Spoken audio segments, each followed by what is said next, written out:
Before I start this video, I do want to give a quick trigger/content warning. I'll be discussing topics relating to depression, eating disorders, self-harm, and suicide, as well as pro-ED and anti-recovery social media communities. I will not be showing any graphic images or any of the actual videos from TikTok that inspired me to film this, but there will be some general descriptions. If you feel that any of this could affect you negatively, please feel free to click off now, and hopefully I'll see you next time. If not, enjoy the video.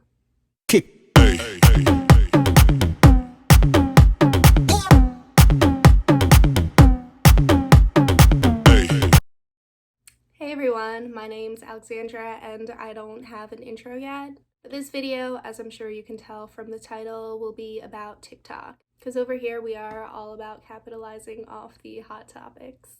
No, but in all seriousness, this will be specifically more about the darker side of TikTok that I don't really feel like gets discussed anywhere near as much as it should. So I just wanted to talk about some of the more toxic aspects of the app and how I feel like it could potentially turn into a more destructive social media platform than even Tumblr. And we all know how infamous Tumblr got for some of its communities. I do want to keep this intro relatively short because when I put all my notes into like an outline, bullet point format, it's 13 pages long now. So I have no idea how long it's going to take me to get through all of this. But yeah, I just want to jump in. So if you do want more of kind of a casual, lighter, more chit-chatty video, check out my last video. It's all about Facetune, Photoshop, Instagram models, and just kind of social media and the modeling industry in general. So yeah, I will link that somewhere when I figure out how to do that. So yeah, if you're more in the mood for that, feel free to check it out and come back here when you want more of a serious kind of in-depth investigative video. So TikTok is the new Tumblr definitely isn't my own original hot take. It's actually one that's becoming increasingly common with users of the app. And I just want to say, I love TikTok. I use it a lot and it's great. There's a lot of really funny content there and just really interesting content in general. But recently, I've noticed it more within the past couple months, and I feel like it's just on a not upward, the amount of content I feel is pretty problematic is increasing, or at least increasing in my personal feed. This content is videos that are either trivializing or romanticizing mental illness and relating issues such as eating disorders, depression, self-harm, suicide, and other issues relating to those topics. And the mentality surrounding this content is concerningly similar to the pro-ED and anti-recovery communities that existed on Tumblr. And on top of all of this, there are some pretty major differences in TikTok's algorithm and how it suggests content that we haven't really seen in social media platforms before. And these differences are putting vulnerable, unsuspecting users at a greater risk for seeing this triggering content. So when drafting this out, I kind of structured it as 3 main topics.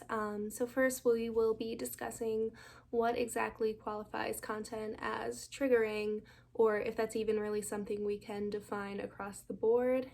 Next, we will be taking a pretty deep dive into the TikTok algorithm, going into how it works, what makes it different from other social media sites we've seen before, and why its system can so quickly become problematic. And lastly, I'll be talking about how I personally feel that some of the issues surrounding mental health and triggering content on the app can begin to be addressed. But before we get into all of that, some of you might be asking, what is TikTok? Except for the fact that I know that absolutely no one is asking that just because of how insanely popular the app has gotten in such a short amount of time. TikTok has been downloaded over 1.5 billion times worldwide, and there are an estimated 800 million monthly users. It's the #1 free app on the Apple App Store right now, It's actually funny because it was the #1 free app when I was first kind of like drafting all this out, and then when I went back to edit yesterday, it was the #2 free app because Zoom had kind of suddenly taken over with all these school closures because of the coronavirus. But as of today, it is back solidly at #1. And the average TikTok user spends 52 minutes on the app daily and opens the app 8 times per day. Just trying to put it in perspective how huge this app is and how many people are on it, and why it's so important that with all these people on it, we are paying attention to what we're exposing people to when we post. So what exactly qualifies as triggering content? The tough part about this is that this question has no solid black and white answer, since different things will affect different people in different ways. I know I've seen some videos that I thought took things too far, but tons of other people would think are totally fine, and the other way around, where I've thought a joke was hilarious, but a lot of other people thought it kind of pushed the line and was too triggering. So while it's definitely a very personal question, I do think it's important that we don't take our own personal opinions and apply them as a kind of across the line rule in the sense of what I think must be a fact. And I've definitely seen that happen too.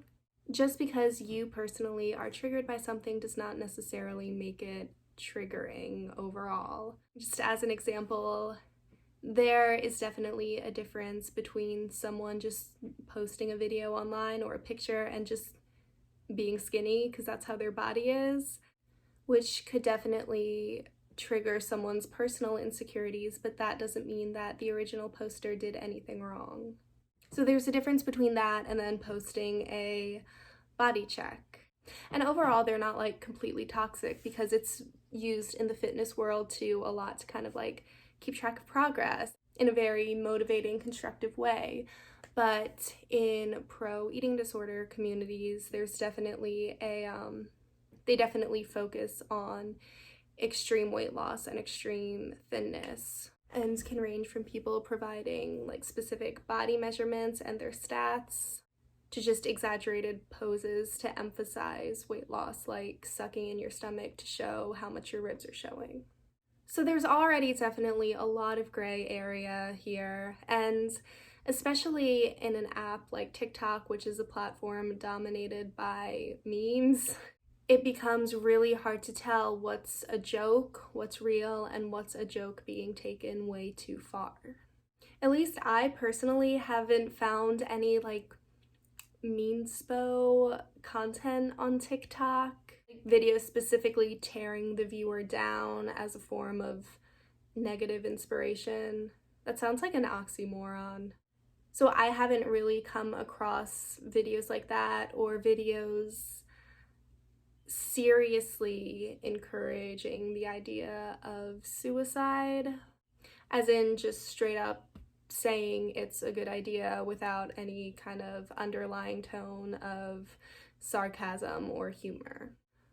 A good amount of these videos that I think are problematic are either self-deprecating, could be defended or dismissed as just a joke, or don't appear to have any outright malicious intent behind them. However, this doesn't mean that they can't have negative effects both on the viewers and on the people posting them. I'm sorry if you're hearing like background noise. There are kids screaming outside and birds and probably like background noise in my house, but you know, we deal. So now I just want to take a little sidebar to talk about humor as a coping mechanism. I'm literally the last person to judge anyone or condemn anyone for using humor as a coping mechanism.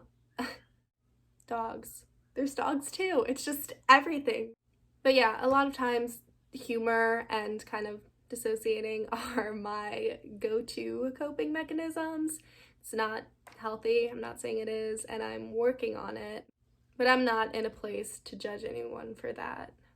And although it might not be one of the healthiest or most professionally recommended coping mechanisms, coping mechanisms. I feel like I said that weird the first time. Humor definitely is a valid way to deal with trauma or pain, especially when it's being used in conjunction with other constructive coping mechanisms. I need to see how much you can actually hear this because I'm gonna go crazy. Another completely valid coping mechanism is the need to just vent and get everything out. And whether you struggle with mental health issues or not, we all need to do this sometimes. However, in the process of releasing all these negative thoughts and feelings, you do need to be very mindful of who you're releasing them to and whether or not they're equipped to deal with it. And this ranges from interpersonal interactions, like knowing which of your friends can handle a certain conversation, to online interactions and realizing that when you are posting publicly online, theoretically, anyone and everyone could see it. One example of this that I do want to talk about early on in the video so I can kind of establish a baseline of what types of videos I'm talking about in this is there was recently a trend on TikTok centered around what I would have missed if my attempt to take my own life had worked.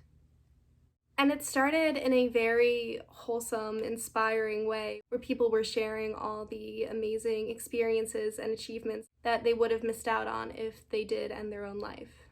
But then people took this and put a very dark spin on it where it would be like what I would have missed if my attempt worked, and it would go on to say nothing, or it would just list a lot of negative events that had happened to them since. And these feelings are completely valid, and I think a lot of people go through them where, recovery isn't a linear process, and sometimes it does feel like it is harder to keep on fighting. So it's important to talk through those feelings and to get them out, but I don't think a social media platform where anyone can see that, where you have no idea what they personally are going through in the moment and what feelings they're experiencing, you don't know who's going to see that and you don't know how they're going to react to it. Because if you are in a very dark space and you start seeing all these videos, it's reinforcing the thought patterns in your head that are clouded by depression and mental illness. And I'm not trying to go all the show that must not be named mentality here. I'm in no way saying that whoever posted this video would be directly responsible if someone did see it and it was kind of one of the final straws that pushed them to make an attempt on their life. Because there are so many, suicide is such a complicated issue and there are so many factors to consider. But I am saying we really need to be responsible with what we're putting out online. And I know that's hard to consider in a headspace where everything's just so clouded and you just literally can't think clearly. But as someone posting publicly online, you have a responsibility to consider who could be seeing it. And this all leads right into my next subpoint of the illusion of privacy or a safe space online. Online and on social media, it is so easy to fall into a false sense of anonymity and privacy. Even though, like I said before, anytime you post publicly online, technically anyone with internet access or an account on a specific social media platform has the potential to see it. That's usually never what happens. For example, me posting this video to YouTube technically makes it available to the approximately 2 billion monthly users of YouTube to see it, but I don't expect even a fraction of that number to come in contact with it at any point in their lives. And due to the wildly unpredictable and seemingly random nature of the TikTok algorithm, it can be even easier to fall into that mindset, and it can be completely shattered just as easily. Videos on TikTok go viral in a way that really isn't precedented by any other type of viral growth we've seen on other social media platforms. It's not uncommon, or maybe it's uncommon still technically, but it's a lot more common on TikTok to go from posting videos that get barely any engagement and barely any views to posting something that can get hundreds of thousands of views and likes literally within 24 hours. I mean, I kind of experienced that and it was wild. It was just so unexpected to see all the engagement coming in seemingly out of nowhere. And ironically enough, this video was making a joke related to mental health and mental illness getting you out of the World War III draft. So basically just enjoy them. Enjoy it. It's nothing to be ashamed of. It's a wonderful thing, to be honest. I'm actually very proud to call myself a carrier. This is what I'm saying. Like, I've posted videos and memes relating to my experiences with depression and mental illness because I think they're funny. And I do try to kind of censor myself, and I don't want to post anything that could negatively affect or trigger people. But tangent aside, with all this in mind and how unpredictably and quickly you can go viral out of nowhere, it is very possible that a lot of the creators of these videos never expected anyone to see them. And all of this brings us nicely into the next main point of this video, which is TikTok's algorithm.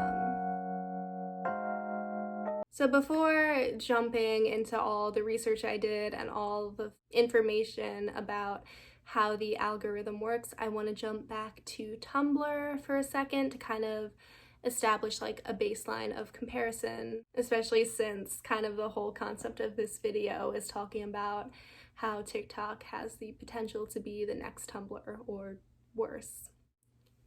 So I personally was never like a huge Tumblr user. I feel like I got on it kind of after its prime, like 2015-ish.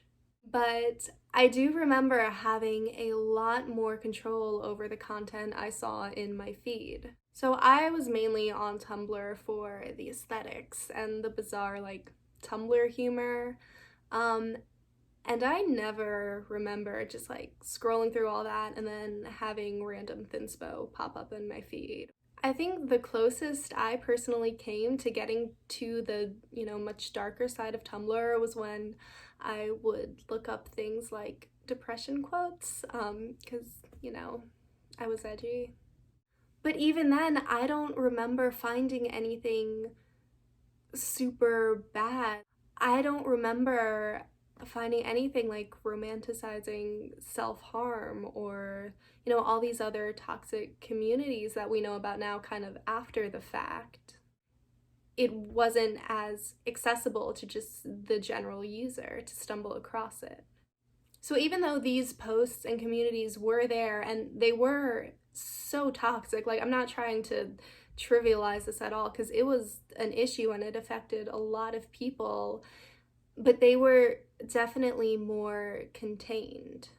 Like, I personally didn't really know the extent of the pro-ED/anti-recovery communities until, looking back after the fact when people started making videos on YouTube or exposing them on other social media platforms. And in contrast to that, the TikTok algorithm and TikTok For You page seems just so incredibly random that people are finding these same types of triggering content just by opening up the app and browsing.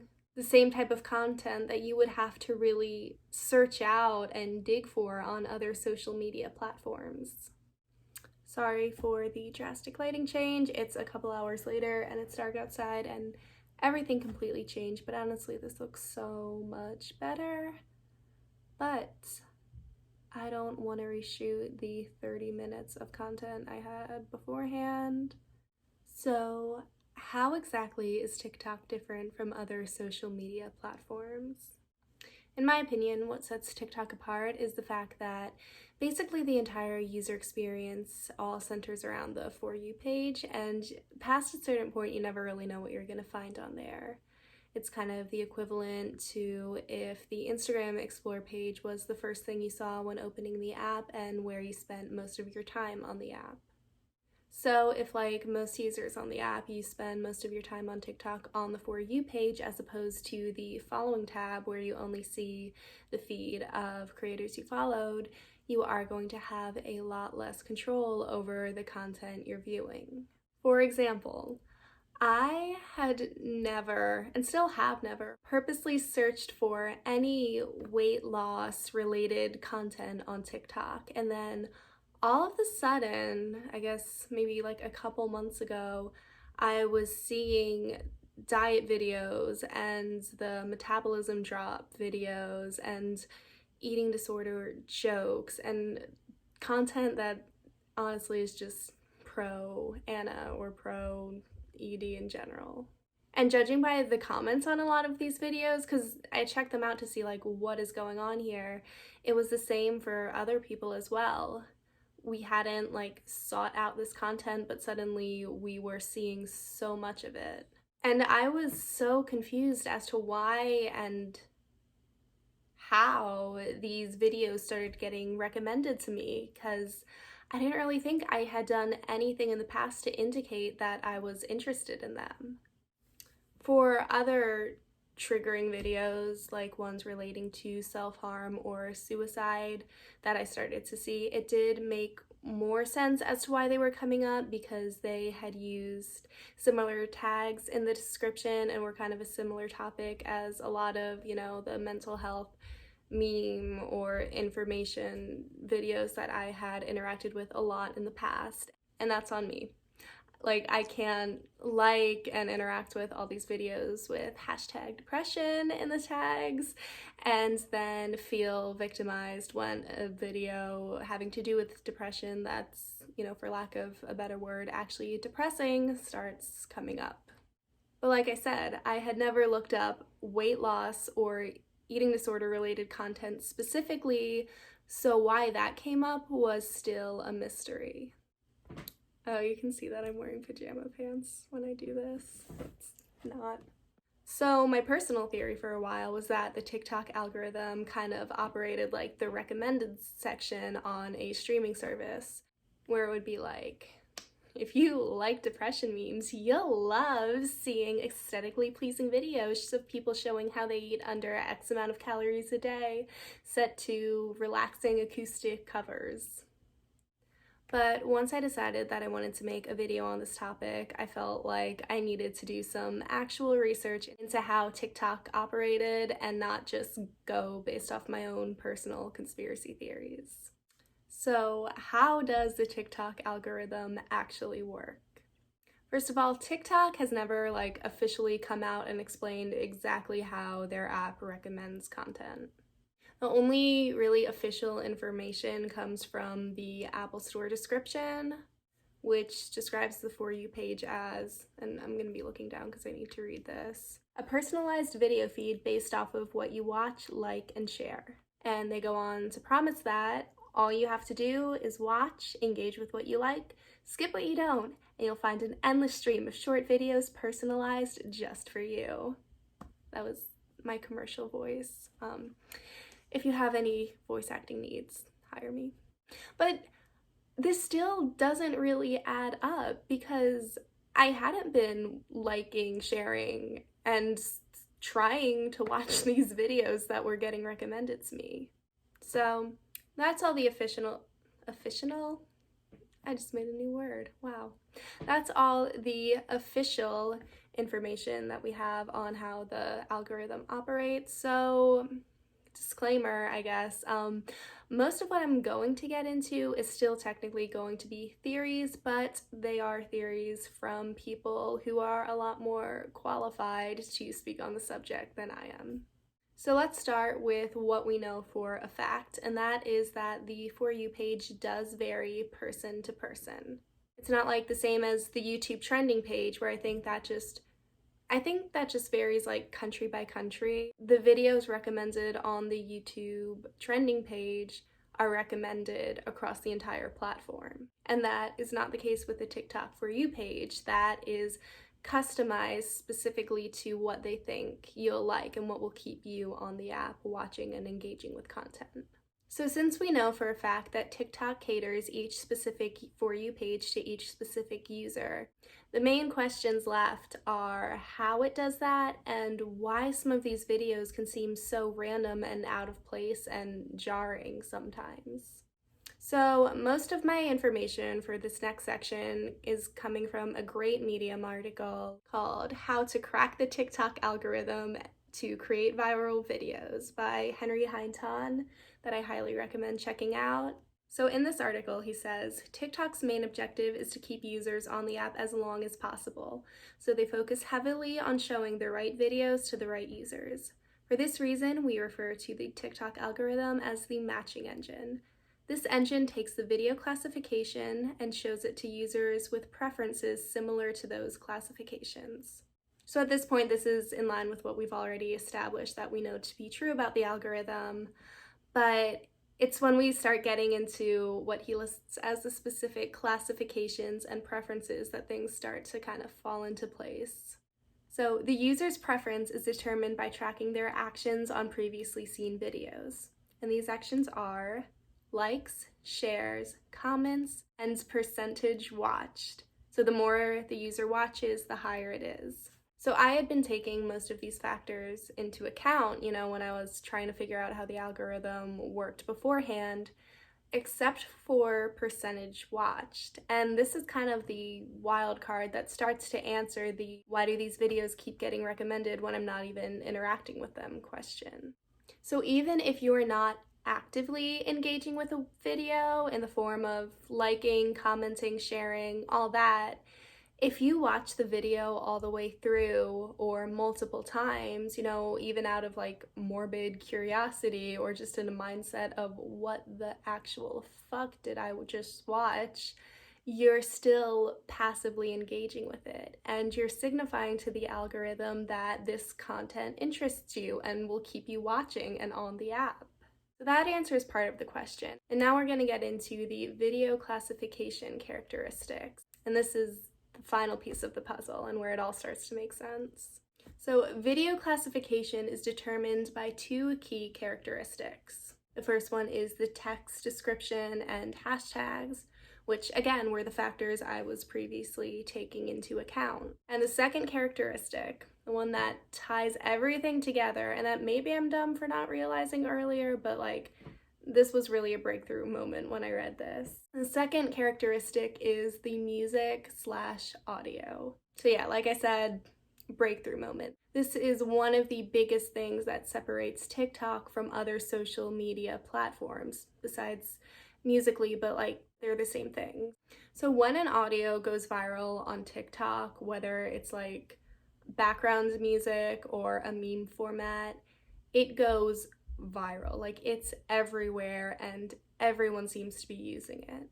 And this can have downsides because people can take a meme audio format thing and put an incredibly dark spin on it, but it will still be classified with the other videos of that meme or of that trend. So this is why these videos get randomly recommended, because to the AI run algorithm, it's not random at all. So if you're constantly showing that you like videos with a specific audio, which is really hard not to do because, like I said, once an audio starts to go viral, everyone uses it to hell and back, and there's overlap into literally every genre imaginable.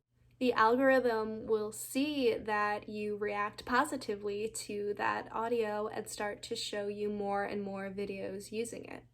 So when people are using the latest quirky indie song as the backing track to their body check or crash diet or rant about how life isn't worth living anymore, there's a high chance that those videos will be pushed to the demographic that have interacted with a lot of other probably completely harmless videos using that sound.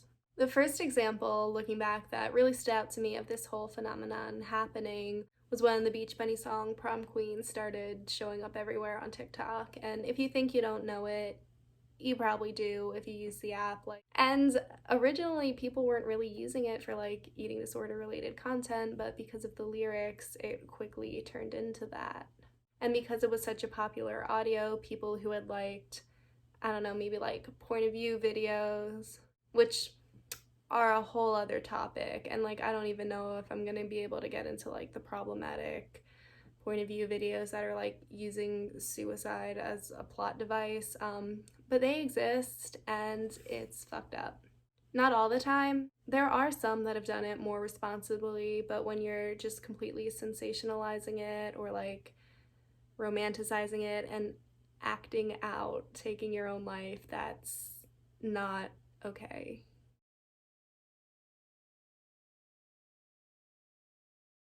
But yeah, it was a very popular song for like point of view slash acting videos and just aesthetic videos. And then once there started to be more like actual pro Anna content to the song, those videos started showing up in the feeds of people who had liked a lot of other videos using the sound.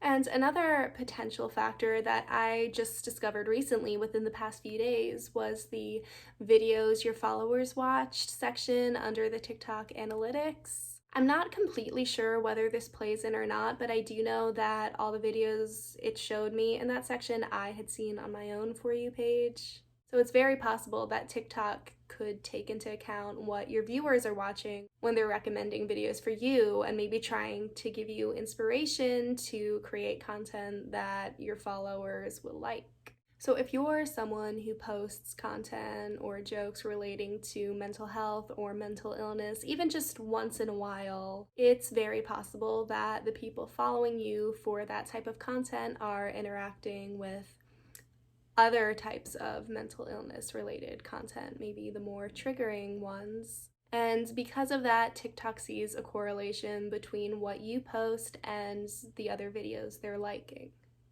But again, that's just my speculation off of something I noticed within the past couple of days.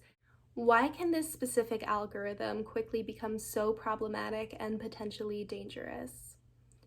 Personally, my main concern in all of this is that through the AI-run algorithm, which relies solely off of statistics and objective data and can't really take into account important personal and psychological factors, these videos with the potential to be very triggering are being recommended to the people most vulnerable to a negative impact from them. To explain what I mean by this, I want to go into the risk of developing an eating disorder with a pre-existing mental health condition. It's reading time again. My main source for this was NEDA, the National Eating Disorder Association. And if you are personally struggling or just want to learn more about eating disorders, it's a great resource, and I'll be leaving all their information as well as all my other sources down below in the description. So this is from the statistics and research section of their website. A 2014 study on eating disorders and co-occurring mental health conditions showed that 2/3 of people with anorexia also showed signs of an anxiety disorder several years before the start of their eating disorder. And a different study of more than 2,400 individuals hospitalized for an eating disorder, not just specifically anorexia, just an eating disorder in general, found that 97% had one or more co-occurring conditions. 94% had co-occurring mood disorders, mostly major depression. 56% were diagnosed with anxiety disorders, and approximately 1 in 4 people with an eating disorder has symptoms of post-traumatic stress disorder. And going over to the anxiety, depression, and obsessive compulsive disorder section of the website, they state that a co-occurring mental health diagnosis can begin around the same time as an eating disorder, can precede it, or can emerge after the eating disorder has already begun. So since pre-existing mental health conditions have been shown to significantly increase the chance of developing an eating disorder in an individual, when eating disorder or unsafe weight loss related content is pushed to users who have interacted with a lot of other mental illness or mental health related content in the past, that's not just slightly problematic, it can actually be dangerous. Purely going off of the data that I've given TikTok on my own mental health based on the content I've interacted with and posted, that data should classify me as someone with a higher risk of developing an eating disorder. And yet these basically pro-Anna/pro eating disorder videos started taking over my For You page seemingly out of nowhere. But another concerning phenomenon that the algorithm has the potential to intensify is that of suicide contagion. The U.S. Department of Health and Human Services defines suicide contagion as the exposure to suicide or suicidal behaviors within one's family, one's peer group, or through media reports of suicide that can result in an increase in suicide and suicidal behaviors. Direct and indirect exposure to suicidal behavior has been shown to precede an increase in suicidal behavior in persons at risk for suicide, especially in adolescents and young adults, which is the main user group of TikTok. And according to reportingonsuicide.org, more than 50 research studies worldwide have found that certain types of news coverage can increase the likelihood of suicide in vulnerable individuals. The magnitude of the increase is related to the amount, duration, and prominence of coverage. So as mentioned in the HHS definition, a vulnerable individual is someone who is already at a risk for suicide on some level. So although many of the academic studies done on this have focused on media reporting and cases of celebrities taking their own lives, suicide contagion can also happen through fictional media and social media. Going back to the Voldemort show, after some very graphic scenes were included in that never should have been part of the show, there was a rise in copycat suicide attempts and attempts overall within the demographic of young teenagers and adolescents that the show was aimed towards. And going to social media and the people on it tend to feel much more real and personal than traditional news media. And while relatability can often be a positive, it's not when it comes to reinforcing suicidal ideation. It's a hazard. One very popular response that comes up when people do try to call out some of this content for being triggering is, well, if it triggers you, don't watch it. But it's not always that simple. When you are mindlessly scrolling through video after video, maybe trying to just space out and mentally escape for a little bit, it can be hard to completely process what you're seeing within the 15 seconds of the video, which is not a lot of time at all. It can also be very hard to predict where some of these videos are going, the turns they're going to take, like in the whole things I would have missed trend that I mentioned earlier, where people could see one of those videos pop up in their feed and think it's going to give them, some motivation and reassurance that things are going to be okay, so they keep watching, and then it just takes the darkest turn possible. It's really important to remember that not everyone who viewed a specific video purposefully sought it out. So where do we go from here? How do we reverse or at least try to minimize the damage that these types of TikTok videos are creating? TikTok has made attempts to censor or control the types of content being uploaded to it, but at this point it really seems like they're fighting a losing battle. The community guidelines of the app outlines the types of content not allowed on the platform, and there is an entire section dedicated to suicide, self-harm, and dangerous acts. So the next few excerpts I'm going to be reading are straight from the community guidelines. We do not allow content that promotes self-harm or suicide, but we do allow our users to share their experiences in order to raise awareness about these issues. So in reference to suicide, we remove content that displays suicide, suicidal tendencies, or content that might encourage participation in similar actions. But again, if they remove it, why have I seen so many videos displaying at least suicidal tendencies or suicidal ideation? This includes attempted suicide or content featuring a person committing or intending to commit acts that are likely to lead to self-inflicted death. We prohibit any form of content that praises, glorifies, or promotes suicide, or instructs others on how to commit suicide. So do not post content that provides instructions on how to commit suicide, content that praises, promotes, or glorifies suicide, or suicide challenges. And exceptions include content that provides support, resources, or coping mechanisms for those going through suicidal ideation.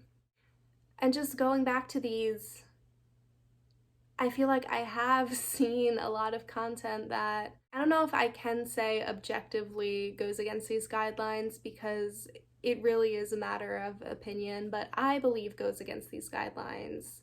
Even if we're just going back to the point of views that are like using suicide as this dramatic plot point, or point of views where it's like after someone has committed suicide and they're seeing all the reactions and attention that they're getting. And these videos do exist, I promise. I don't want to show them because they're disturbing and I don't want to trigger people through this video. But a lot of these point of views are very much in the same vein or energy as that Netflix show that I don't want to talk about, but is coming up because it's topical here, because it's a terrible example of how to portray suicide, and I think a lot of young people are seeing it and thinking it's okay, and then they're taking inspiration from that to make their own content portraying suicide. Going over to the self-harm section. To avoid normalizing, encouraging, or triggering self-harm behavior, we do not allow imagery that depicts such behavior, regardless of the user's intention of posting it. We remove content that encourages or may encourage acts that are likely to lead to physical self-inflicted injury. Content that promotes eating habits that are likely to cause health issues is also not allowed on the platform. But it's there. There's a lot of it there. And I think it's interesting that they specifically use the term to avoid normalizing when specifically relating to self-harm content, including eating disorders, because eating disorders are a form of self-harm. That really is the effect that I think a lot of it's having, where it's normalizing these issues in the wrong way, where it's just kind of like, oh yeah, that's a thing. Everyone restricts. Everyone has self-harmed in the past. And it's showing these as normal behaviors when they're not normal behaviors. They're nothing to feel ashamed of if you've participated in them in the past, but they come from a very abnormal mindset, which is mental illness, and these are coping mechanisms that shouldn't be normalized. We should be normalizing constructive coping mechanisms. So do not post content that shows self-inflicted wounds, content that provides instructions on how to commit self-harm. Crash dieting is self-harm, restricting to an insanely low amount of calories a day is self-harm, and there are videos instructing people how to do that. And then, oh, perfect. Content that supports pro-ana or other dangerous behavior to lose weight. And I think, again, it's interesting that they specifically use pro-ana, which is like a term directly from communities that are promoting eating disorders, so they know what's going on, And then exceptions. Content that provides support, resources, or coping mechanisms for those suffering from eating disorders I can't talk. I've been talking for so long and I just can't anymore. Or participating in self-harm. So within these guidelines, there's a lot of room for vagueness and self-interpretation. What exactly counts as promoting these behaviors is never specifically defined. And like I've said, on all my little tangents, I do think I've seen content promoting these behaviors. But it's in a way that falls into a gray area where maybe it's not it doesn't seem intentional enough to be removed. But in my opinion, making eating disorders seem aesthetic or quirky, making jokes or point of view videos about cutting, and validating suicidal mindsets is all promoting dangerous behaviors. The fact of the matter is, with the current algorithm and content monitoring systems, TikTok is not equipped to deal with the sheer amount of content being posted to it every single day, especially with people doing their best to specifically work around the rules that have already been set in place. With the insane amount of content posted every day, it's impossible to personally monitor every single video. I was unable to find an exact number on how many videos are uploaded to TikTok a day, but there are an estimated 800 million monthly active users, and 83% of all these users have posted at least one video at some point. So that's a lot of content. And you are able to report videos you come across, but especially within a lot of these pro-eating disorder and anti-recovery communities, there's kind of this culture of not reporting. And there's also the factor of gaslighting, which I haven't really seen on TikTok, but on other social media platforms, a lot of people posting triggering content will claim that it is an outlet for them and this is their coping mechanism, which it might be. But they'll say that, getting them banned and getting rid of their coping mechanism will just make their issues worse. So in a sense, whether intentionally or not, they are trying to kind of make the viewers of this content feel responsible in a way, and that they can't do anything to act against this content being posted without causing immediate negative effects in someone else. But in reality, when you are publicly posting online, you are at least in part responsible for the effects what you're posting has on other people. And again, I'm not trying to blame anyone or claim that this content can cause suicide attempts or can cause eating disorders. Because if it's going to affect you that deeply, then there are already elements that make you susceptible to it and put you at risk. And, if that didn't trigger you, something else could further down the line. And additionally, since, like I've said, I don't even know how many times in this video, triggering content varies from person to person, there is kind of this element of self-doubt where it's like, well, is this actually that bad, or am I just overreacting and it's actually fine and everyone else thinks it's fine, so I'm just not going to report it and keep on going and hope I don't come across something like this again. At this point in time, most of the responsibility and potential to change things for the better lies with TikTok users themselves. One thing I personally would want to recommend, I think could have a very positive effect, is following the guidelines laid out by professionals on how to discuss sensitive topics like depression, mental illness, suicide, self-harm, and eating disorders. Conversations about mental illness and mental health are so important, and they're definitely ones that we need to be having right now. But we also need to make sure that we are normalizing mental illness in the right way. In a way where we are reducing the stigma without promoting destructive behaviors. I'm taking these guidelines and tips from both NEDA and reportingонsuicide.org, and there are more if you want to check out either specific website, but the ones that I think apply the most to TikTok and social media in general are: don't sensationalize or romanticize the topics, avoid graphic imagery and detailed descriptions, don't portray suicide or self-harming acts as inevitable. When discussing eating disorders, never use specific numbers or before and after imagery, which is another thing. Like, a lot of these videos talking about someone struggle with an eating disorder will kind of show this progression where it's them losing weight and losing weight and losing weight, and then it shows them at their lowest weight. And even though the intention might not be to trigger someone, and like people who aren't prone to eating disorder behavior will definitely see it as a negative change, people who are already at risk to that mentality will see it as inspiration in a way. And most importantly, make the main point encouraging people to get help when they need it. And if even after all this you still feel like posting on social media and venting is an outlet that you need and that is legitimately helping you, consider setting your account to private. This way you can still just get everything out in the way you feel like you need to, like you would in a journal, but you're not releasing it onto the public internet, where once you post it, you have no control over who finds it and how they may react to it.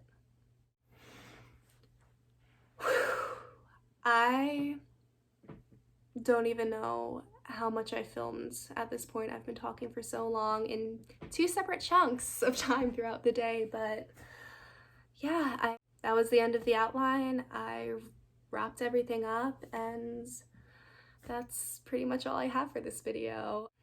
I know the tone was pretty serious and a little heavier than a lot of social commentary videos, but I do feel like this is an issue that we really need to talk about and start making steps to change overall.